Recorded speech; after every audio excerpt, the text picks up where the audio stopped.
James, the CEO wants to talk to you, and Michael is with him too. It seems you're finally being let go. I guess I'm just an unlucky guy. As I headed to the CEO's office, through the elevator in the hallway, I was engulfed in gloom. When I entered the CEO's office, just as my subordinate had said, Mr. Smith and department head Michael were there. "You don't fit in our company, you're fired." Hearing this sudden dismissal from Mr. Smith, Michael, sitting beside me, raised the corners of his mouth, bursting into a smile of joy. But then, are you perhaps misunderstanding something? The true nature of this dismissal that he revealed next was shockingly unexpected. I am James. This year, I turned 37, just an ordinary company employee. I now live in a corner of New York, originally from a rural area in Idaho. Maybe it's because I was nurtured in a generous and leisurely countryside environment. Though it's a bit odd to say about myself, I've never been able to become as cool and detached as city folks, always siding with those in trouble or in a weaker position, a man of deep compassion. I went to school in rural Idaho until high school and then attended a mid-tier private university in New York. During my college years, I worked various part-time jobs and eventually got a job at an IT company, T-Tech, which at the time was barely more than a startup. Before I knew it, 15 years had passed as I struggled and worked at this company, and I've reached this age. The company, which was small when I joined, has grown into a mid-sized IT trading company. As a mid-level manager and the head of the system development section at our New York headquarters, my work environment is far from ideal, to say the least. Being a head in name only, I'm constantly caught between the demands of my superiors and the needs of my subordinates, a classic example of being stuck between a rock and a hard place. Especially among my subordinates, many are from prestigious universities, making them generally difficult to handle. Among them, some subordinates have very high self-esteem and self-confidence, and they are very assertive. Therefore, as a mediocre supervisor with a significantly lower educational background than theirs, I often sense their defiance and mockery towards my instructions, even if they don't express it openly. In other words, they look down on me as their head. Moreover, my direct superior, the head of the system development section, Michael, is a typical opportunist who climbed the career ladder just by being savvy. Michael tends to delegate tall, important, or complex tasks to his subordinates, leaving everything to others while he takes all the credit for himself, a deceitful superior who only wants to reap the benefits without putting in the work. These troublesome subordinates and superiors are mostly from the prestigious private university, K University, forming an unbearable internal university clique. Michael often says to me, "James, your alma mater, N University, is like the typical fallback university for us K University graduates, isn't it? It's sad. You must be harboring such a complex, it's scary." Michael would say this out loud, ensuring I hear it, and then the subordinates from K University would laugh mockingly at me, even though it wasn't funny at all. Indeed, N University, my alma mater, is not highly ranked and is considered a safety school for students aiming for prestigious universities like K University. I, too, had applied to prestigious universities but ended up at N University as my safety option, so Michael's sarcastic comments often struck a chord with me. In this hostile office environment, my oasis was Elizabeth, who recently started working as a cleaner in our office. Elizabeth, not yet accustomed to her job, often made mistakes and seemed lost on the floor, which led to some mean-spirited younger employees clicking their tongues or harassing her openly. However, as I mentioned earlier, being raised in the countryside has instilled in me a nature that can't ignore those in vulnerable positions. Gradually, I found myself discreetly helping Elizabeth when she seemed to be struggling with her cleaning tasks, and started to strike up friendly conversations with her. Elizabeth wore a large cleaner's hat pulled down over her eyes and a big mask, making it hard to see her face, but she seemed to be quite elderly. She warmed up to me as I helped her out and started making small talk, sharing stories from her life that were both interesting and insightful. Indeed, the stories from Elizabeth, who has lived through many years and is a senior in life, were interesting and full of wisdom. In the midst of the hostile work environment that left me feeling on edge, the casual chats with Elizabeth gradually became an irreplaceable form of relaxation for me. However, my subordinates in the system development section, especially those in the K University clique led by Michael, openly mocked us. Seeing me, with my lower education, happily chatting with the cleaner Elizabeth, they would say loudly enough for us to hear. Low-educated old man and an old lady, perfect match at the bottom. On one such day, after working late at the office and feeling completely drained, I finally made it to the nearest station to my company. As I passed through the ticket gate and was descending the stairs to the platform, a wallet flew out of the bag of an elderly woman walking slightly ahead of me and fell to the ground. However, the elderly lady didn't notice and continued to hurry towards the platform. I immediately made my way through the crowd, picked up the fallen wallet, looked up, and frantically searched for her. To my relief, I found her already lined up at the boarding area of the platform. It was a platform for a train heading in the opposite direction to mine. I need to get this wallet back to that elderly lady quickly. In the midst of the rush hour crowd, I hurried down the stairs to the platform as fast as I could, but unfortunately, the train was already pulling in. The train doors opened all at once, and the elderly lady boarded. No choice, it's going the opposite way, but I'll have to get on that train. Desperate, I raced down the stairs and barely managed to slip through the doors just as they were closing, boarding the train heading in the opposite direction to my home. Once on, I found the train packed to the brim with commuters. I had seen the elderly lady with the lost wallet board the next car over. I have to get this wallet to her before she gets off. While receiving some annoyed looks and tuts from other passengers, I apologized profusely and slowly made my way through the crowded car towards the next one. By the time I reached the elderly lady's car, 2 stations had passed. As I quickly explained how I found her wallet and came to return it, the elderly lady looked incredibly surprised. Though she appeared quite elderly, she seemed energetic and had a kind, refined face. What struck me was how her eyes widened in shock the moment she saw me. "You are such a kind person, to go out of your way to return a lost wallet by boarding a train going in the opposite direction of your home." The elderly lady was so moved, thanking me repeatedly, that I became embarrassed and modestly replied, "Oh, it was nothing. Just doing what anyone would." Just then, as the train was stopping at the second station, I said, "Well, this is my stop," and bid the elderly lady goodbye before hopping off the train. Having taken the train in the wrong direction, I decided to wait on the opposite platform for a train going back the way I came. That's when something strange occurred to me. How did that elderly lady know I took the train in the opposite direction? Despite not having mentioned anything about myself, the elderly lady somehow knew I had taken the train in the opposite direction to return her wallet. Life is full of mysteries. With a puzzled shake of my head, I boarded the train home. The next day, as I arrived at work as usual, my colleague Brian rushed over to my desk. "James, thank you so much. The proposal you advised me on last week, I presented it as you instructed, and we got the contract. And this morning, Mr. Smith personally called me in to commend me for it, all thanks to you." Honestly, I had always thought Brian was one of those who looked down on me with a bad attitude, so his sudden change took me by surprise. I had advised Brian on numerous occasions, and this wasn't the first time a deal had gone through, but it was the first time he had expressed gratitude and thanked me like this. Was being praised by Mr. Smith personally really such a game changer?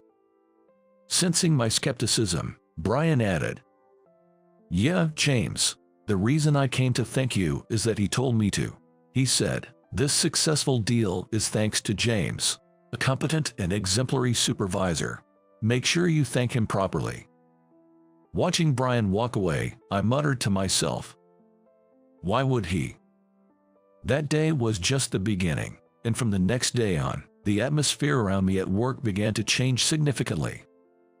Without altering my work style or approach from the previous week, good news and results started coming my way one after another. Specifically, one of our long-standing clients approached us with a proposal to embark on a major project together.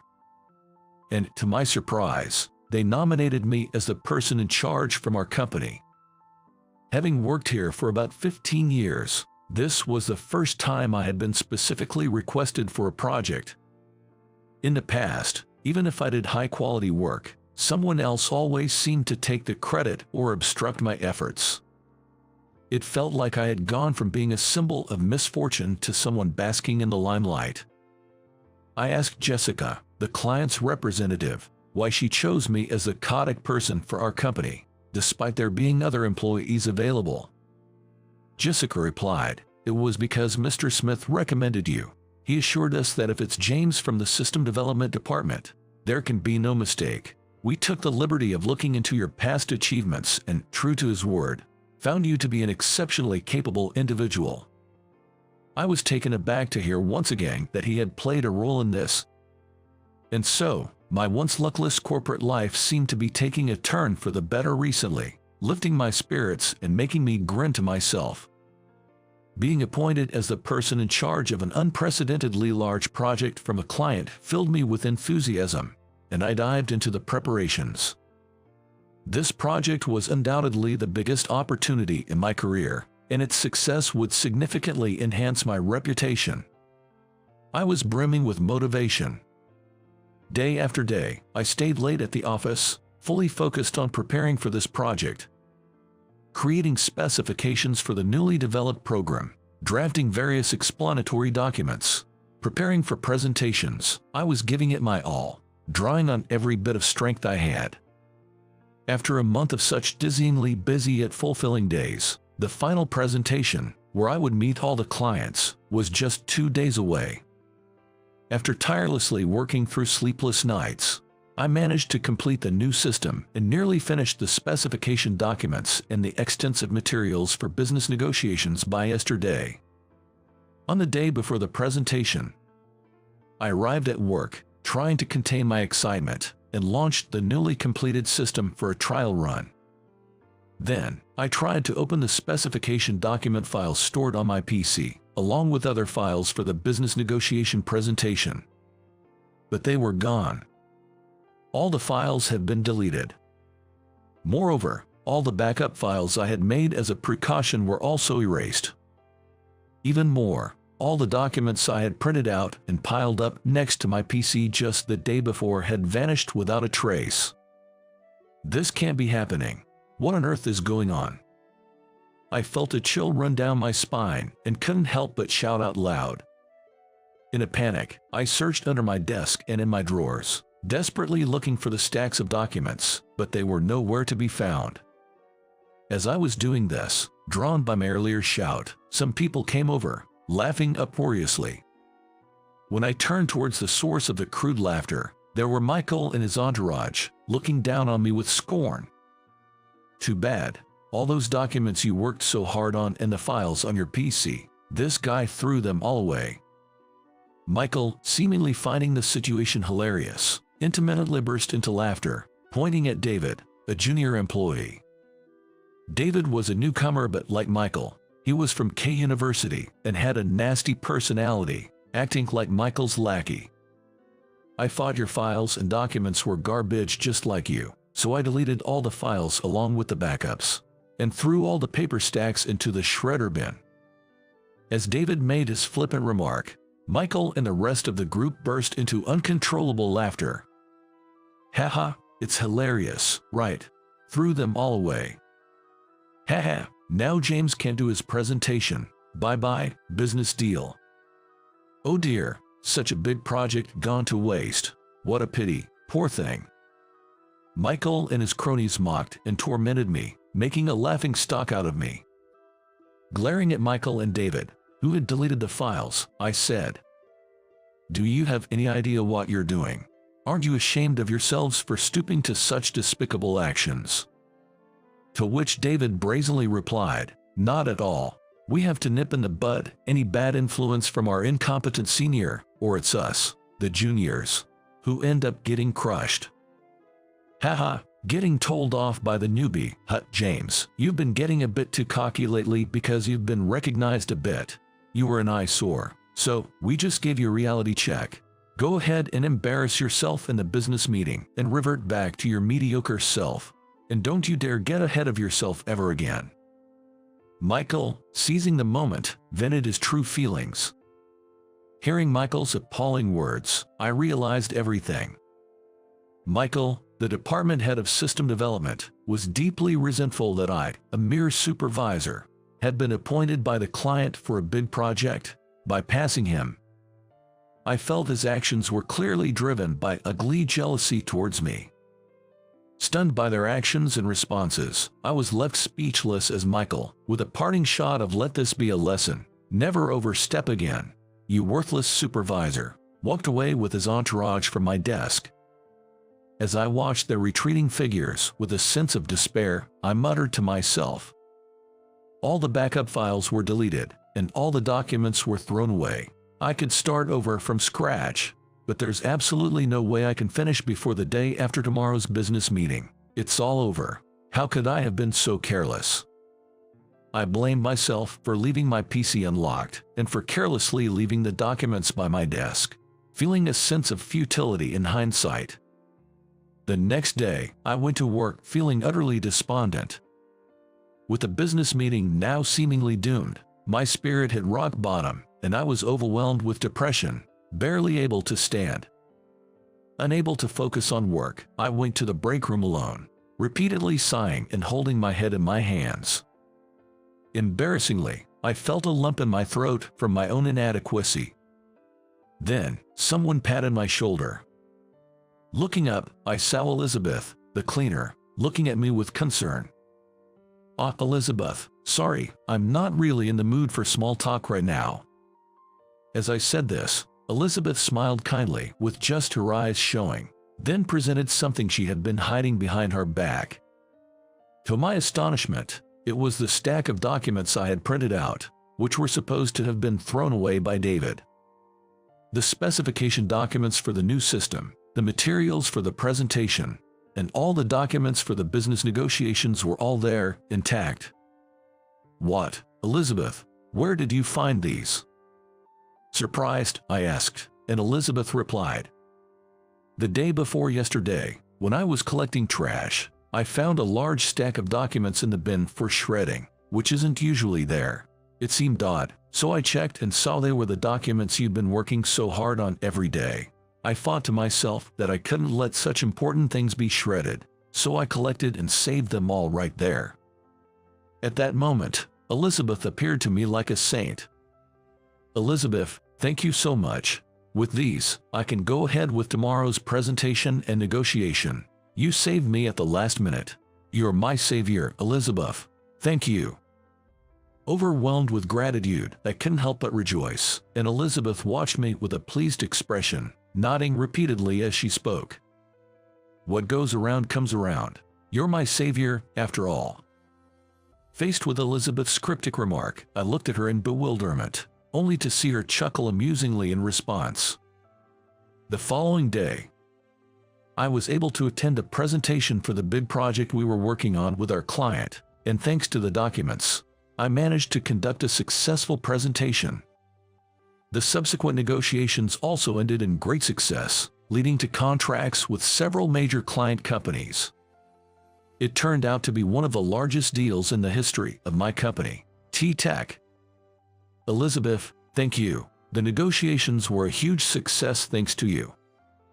I wanted to share this great success with Elizabeth, who had saved the documents, before anyone else. When I happily arrived at work the next day, I was greeted by David, one of Michael's spiteful followers. David said to me with a sneer, "James, Mr. Smith wants to talk to you, and Michael is joining him. It seems, James, you are finally being let go." Still buzzing from the success of yesterday's negotiations, David's words felt like a cold shower. Just when I thought I was finally in a position to shine, my joy was short-lived, and now I was being fired. David mentioned that Michael was also in the CEO's office. Probably, Michael had framed the deletion of my files as a result of my mishandling. That must have led to discussions of my dismissal due to a supposed lack of confidentiality management skills. I guess I'm just an unlucky guy. With a heavy heart, I made my way to the CEO's office, pondering over these thoughts in the elevator and the hallway. I knocked and entered the CEO's office. Upon entering, just as David had said, Mr. Smith and Michael were there. "Ah, James, you've come. Take a seat." Mr. Smith gestured for me to sit. Then, unexpectedly, he said, "You're not suited for our company. You're fired." I thought to myself in shock, "This is so sudden," and screamed internally. Hearing Mr. Smith's abrupt announcement, Michael, sitting next to me, grinned with joy. Although I was prepared for the worst, the injustice of it all filled me with an unbearable sense of frustration, and I couldn't help but question Mr. Smith. "Mr. Smith, I'm fully aware that I haven't performed perfectly. I apologize. However, I have always worked diligently for this company. Isn't a sudden dismissal too harsh? Could you at least explain the reason?" Cutting off my plea, Mr. Smith said, "Hold on, James. It seems you're misunderstanding something. I wasn't talking about firing you." "What?" I exclaimed in surprise at Mr. Smith's unexpected response. "James, you're a treasure to our company. Firing you would be a loss for us. I was talking about firing Michael. You, Michael." At Mr. Smith's words, Michael was taken aback. "What are you saying, Mr. Smith? Why would you fire me, the manager, instead of this incompetent supervisor, James?" Even at this point, Michael didn't hold back his disdain for me. "It's quite the opposite. And Michael, why do you think it's only fair for you to be fired? You should know best, don't you? Come in now." Mr. Smith shouted towards the secretary's office. Then, the door to the secretary's office opened, and in came Elizabeth. Seeing her, Michael was the first to react angrily. "The cleaning lady, hey, we're having an important conversation here. Don't just barge in." Despite being yelled at by Michael, Elizabeth retorted, "Old lady, who do you think you're talking to?" With that, Elizabeth removed her mask and hat, which she never took off in public. Upon seeing her face, I couldn't help but exclaim, "Ah!" It was definitely a face I recognized. "It's you, the lady who dropped her wallet on the train that time." When I tentatively asked, Elizabeth smiled warmly and replied, "Yes, thank you so much for that time. Thanks to you, I didn't lose my important cash, cards, and driver's license. You're my savior." To think that the elegant elderly lady I encountered that time was the cleaning staff I chatted with every day. Seeing my speechless surprise, Mr. Smith added with a smile, "Indeed, James, I also want to thank you for returning my mother's wallet. Though belated, I appreciate it." It seemed Michael was the most shocked by Mr. Smith's words. "My mother? Wait, is this lady really your mother?" As Michael's face turned pale with shock, Mr. Smith reprimanded him sharply. "Watch your mouth, Michael. You've been slandering someone's mother by calling her an old lady. It's because of your twisted personality that you're utterly unfit for our company." Michael, scolded by Mr. Smith, began to tremble with fear, his face turning even paler. After giving Michael a disdainful glance, Elizabeth began to explain the situation. The details were as follows. The mother, wanting to contribute to her son's company in some way, decided to utilize her cleaning skills and began working as a cleaner. While working as a cleaner, she observed the office staff and their characters. During this time, Elizabeth was drawn to my work ethic and character. After the incident with the wallet, she had even suggested to her son that my promotion and performance evaluation be reconsidered. Moreover, Elizabeth had been keeping an eye on Michael's tyrannical behavior and had reported everything, including the truth about the negotiation documents, to Mr. Smith. That was the essence of it. During Elizabeth's explanation, Michael's trembling grew worse, and he eventually collapsed to his knees on the floor, completely overwhelmed. This was truly a sight of utter defeat. Looking down at the pitiful sight of Michael, Mr. Smith said calmly, "Michael, you are truly despicable. Today, you are being dismissed for disciplinary reasons, but before that, apologize to James for all the trouble you've caused him, if you have any shred of conscience left as a human being." Michael, crouching on the floor and holding his head, weakly looked up and said, "James, I'm sorry for all the mean things I've done." Watching Michael break down and sob, I felt a profound sense of pity. In the end, Michael's wrongdoings were brought to light, and the board of directors unanimously decided to dismiss him for disciplinary reasons. Michael left T-Tech, but his followers remained in the company. Ironically, the very next day, those who were part of Michael's faction came to me one after the other, apologizing for their past rudeness and insults. Following these events, I was promoted to the head of the system development department in the next personal change. Thus, peace returned to the department. The lesson from this entire experience was that those who extend a helping hand to others in need will find others willing to help them in their own times of need. Elizabeth repaid the favor of me returning her wallet with the significant act of saving crucial documents for a business deal. It was a true realization of the saying, "Kindness begets kindness." Half a year has passed since then.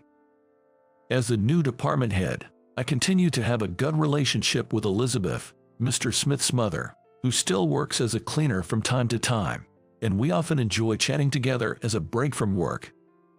Now, with trustworthy subordinates and favored by Mr. Smith, I lead a smooth and successful life, a stark contrast to the unfortunate first half of my life.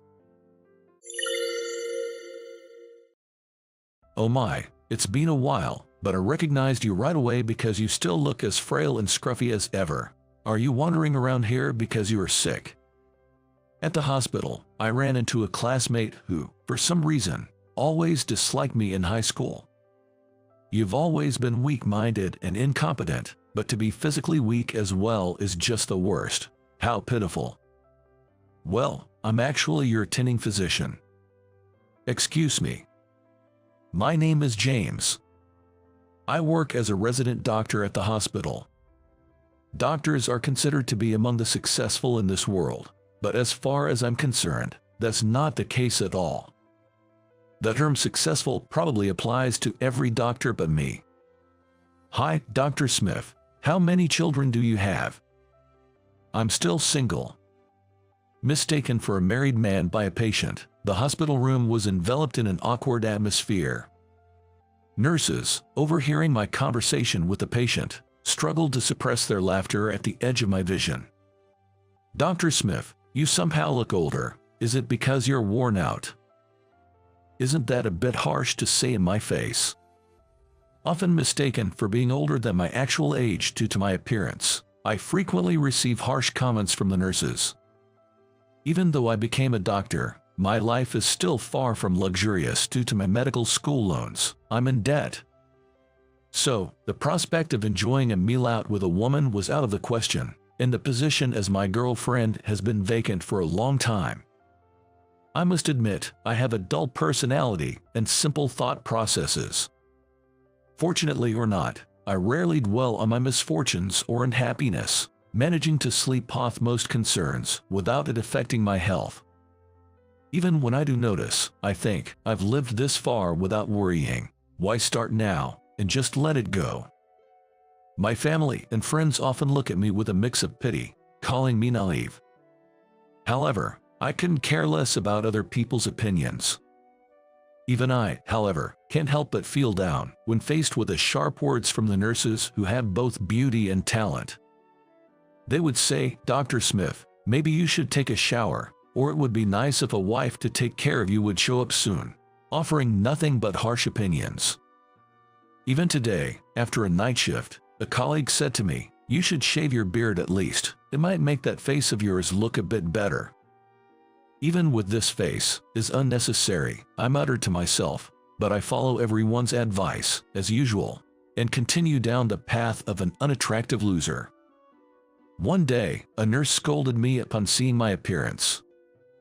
"Dr. Smith, it sets a bad example for the other staff if you don't take care of your grooming. It makes the patients uncomfortable."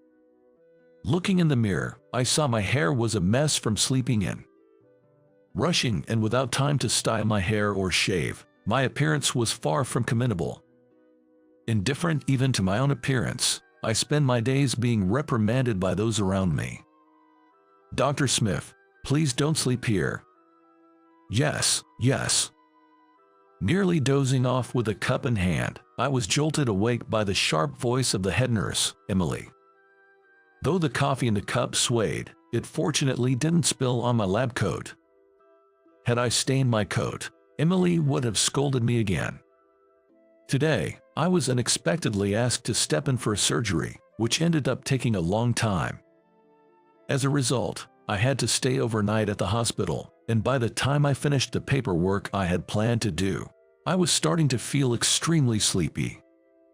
I thought about taking a shower and having coffee to wake up, but the quiet of the almost empty break room was so soothing that I almost dozed off right there. Sorry, I just nodded off for a bit. If you keep zoning out like that, it could lead to an accident.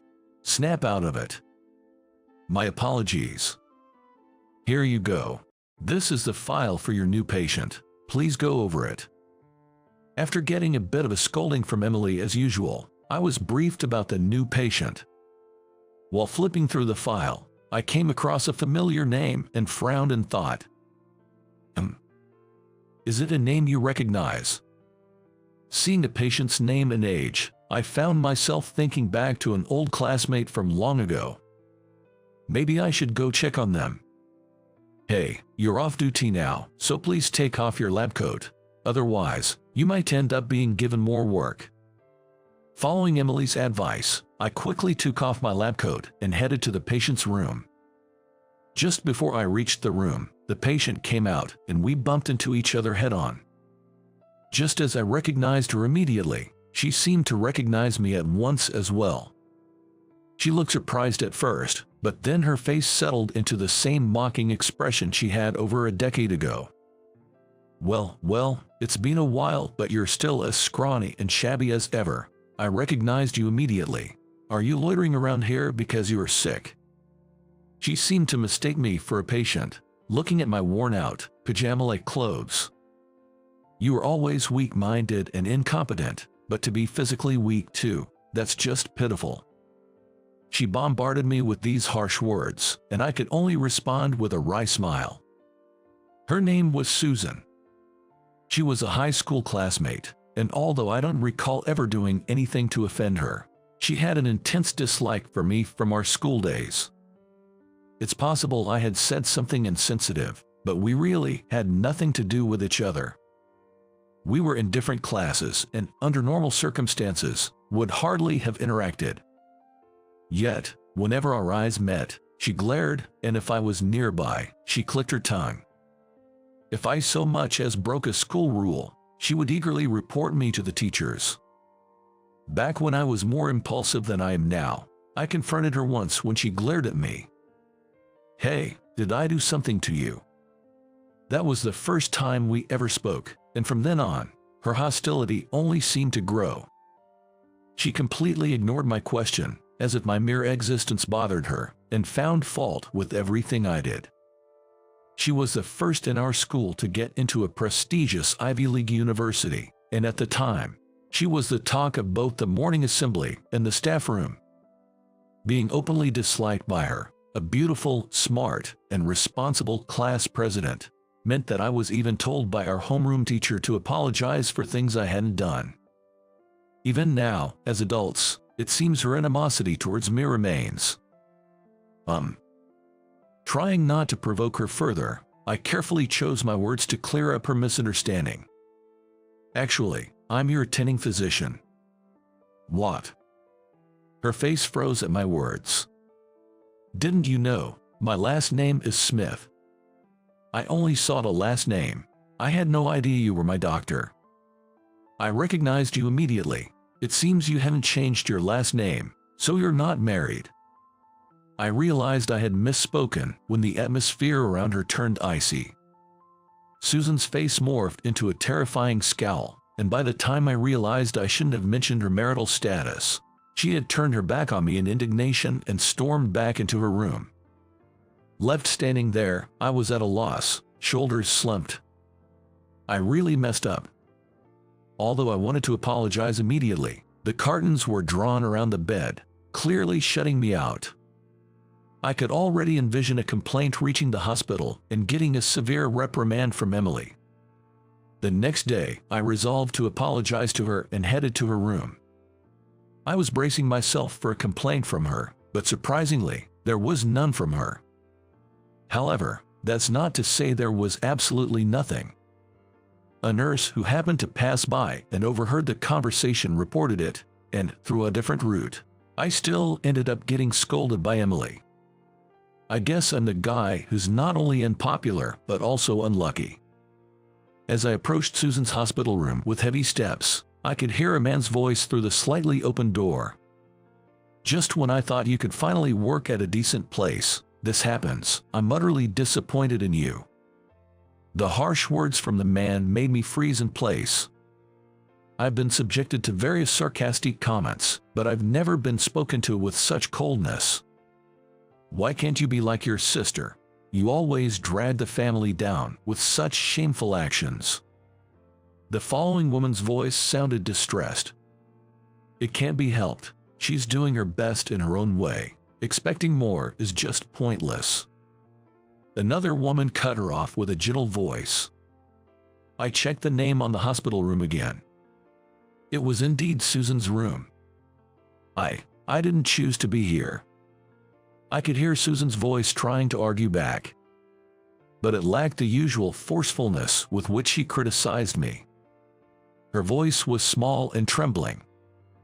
All the things you do come back to haunt you. While your sister had job offers left and right even before graduating, you had to go through years of groundwork elsewhere, making detours before finally marketing yourself to get picked up. A disappointed sigh followed, and the words continued. It's shameful to see such a difference in capability between sisters who share the same blood. The father-like man said this, continuing to repeat similar sentiments. Peeking through the open door, I saw 3 people standing around Susan, who was sitting up in bed. Susan was biting her lip in frustration, her face downcast. Judging from the conversation, the 3 seemed to be her parents and sister. The way the words flowed out as they berated her suggested this was a usual treatment for Susan. To me, Susan seemed perfect, but it appeared her home situation was not. Even I, as oblivious as I am, could understand the situation in the room. Personal feelings aside, this is a hospital for the patients, and I am her attending doctor. I knocked vigorously on the door, not waiting for a response before opening it and stepping into the room. All 4 pairs of eyes pierced through me, but I'm not one to flinch at mere stares. Hi, I'm Dr. Smith, the attending physician. Nice to meet the family, and please, leave soon. Visits that burden the patient are not allowed. While the parents were taken aback, the sister quickly recovered from my surprise attack and started speaking boldly. What are you talking about? Are you saying it's not a problem for you to intrude on our family gathering? Family gathering, blaming the sick for their illness, calling them disgraceful, saying they've always been the lesser one, and ganging up on a patient like this, that's a novel idea for a family gathering. My words seemed to unsettle them, with the parents exchanging glances. Yet, Kate, Susan's sister, continued to argue.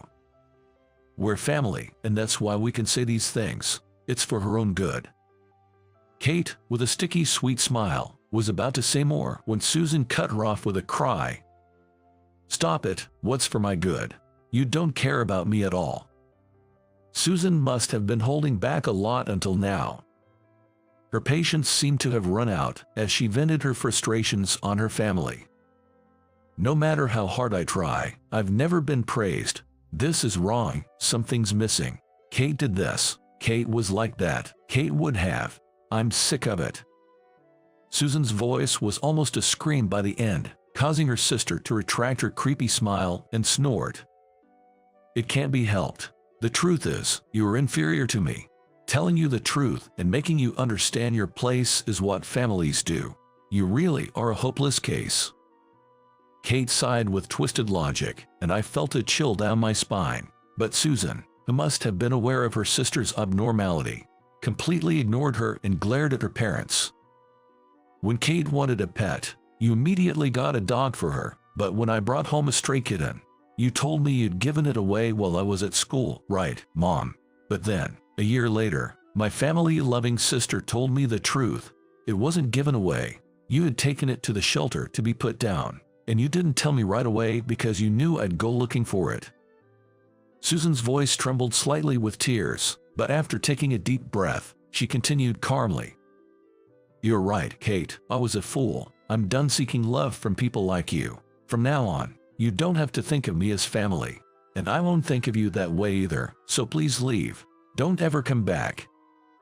Susan firmly declared her disownment.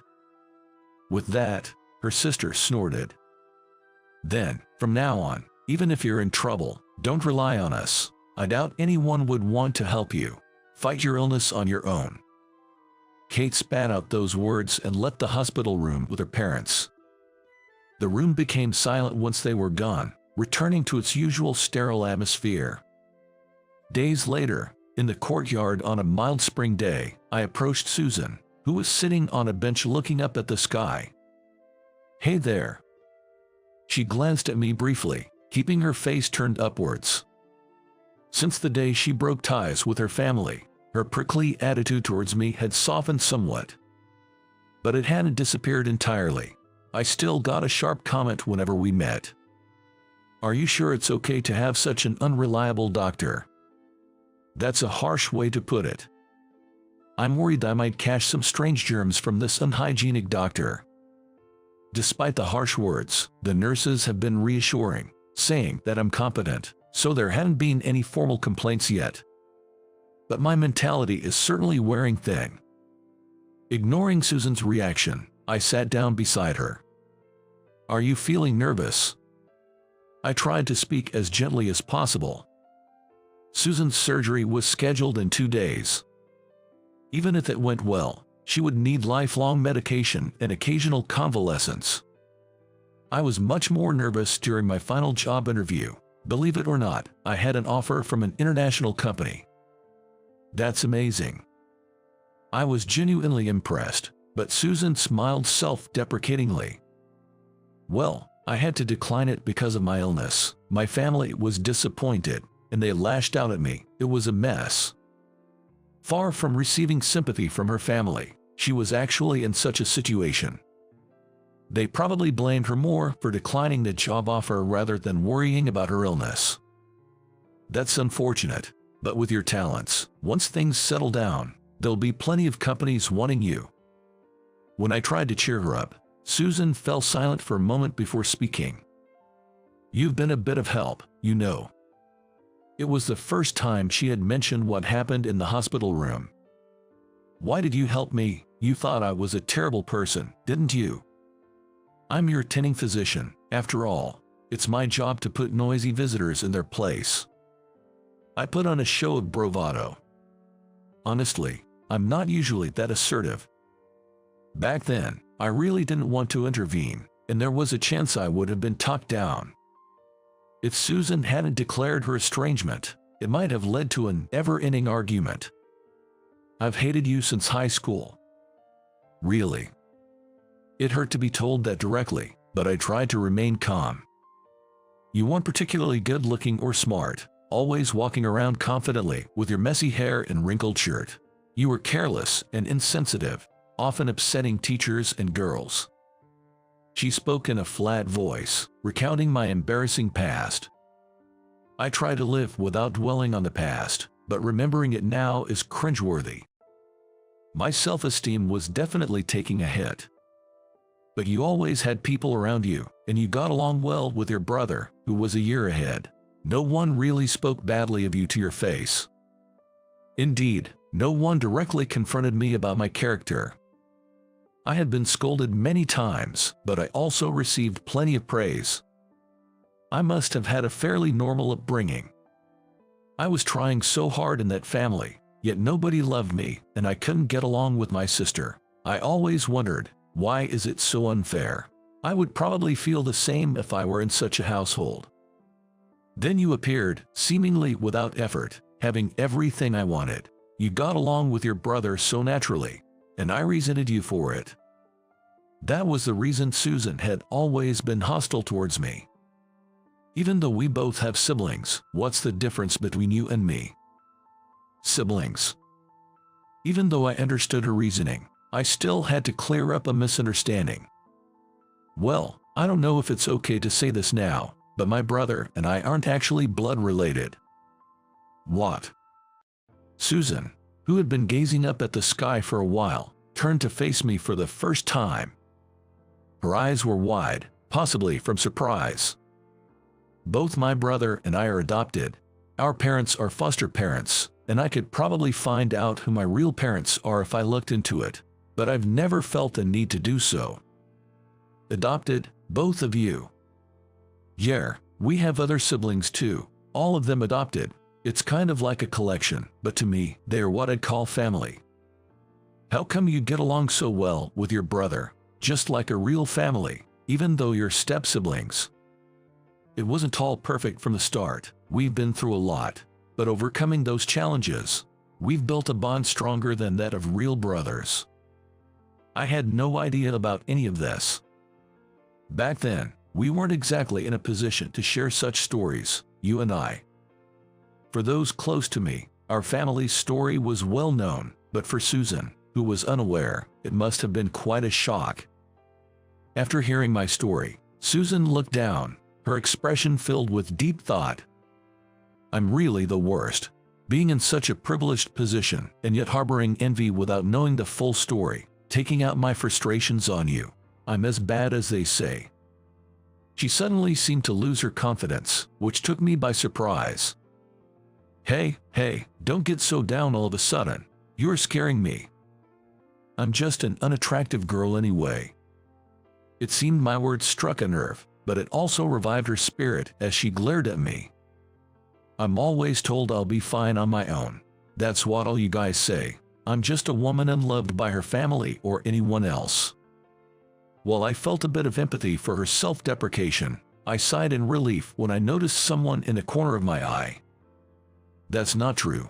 Look, there's someone who cares about you right over there. Following my words and gaze, Susan noticed a middle-aged woman standing a short distance away.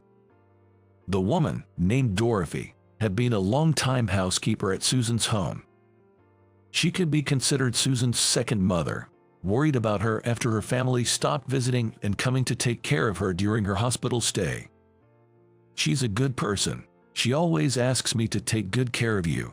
Maybe you should consider her your parent, even if you're not related by blood. There you go, saying careless things again. When I made such a casual remark, Susan raised her voice in response. Then, standing up, she quickly walked towards Dorothy. Seeing Susan and Dorothy greet each other from afar, I waved back at them enthusiastically. To an outsider, their easy and unreserved relationship might indeed appear to be that of a true mother and daughter. For someone like me, who grew up without parents, the concept of blood relations seems trivial. If there's mutual respect and affection akin to that of a parent and child, that's what I consider a family. As I absent-mindedly watched Susan and Dorothy enter the ward, the sound of the hospital's intercom system reached my ears. It's likely Emily is looking for me again. With a sense of resignation, I started walking as if to follow the two of them. I need to do my best as a doctor to ensure they can continue to enjoy their close relationship,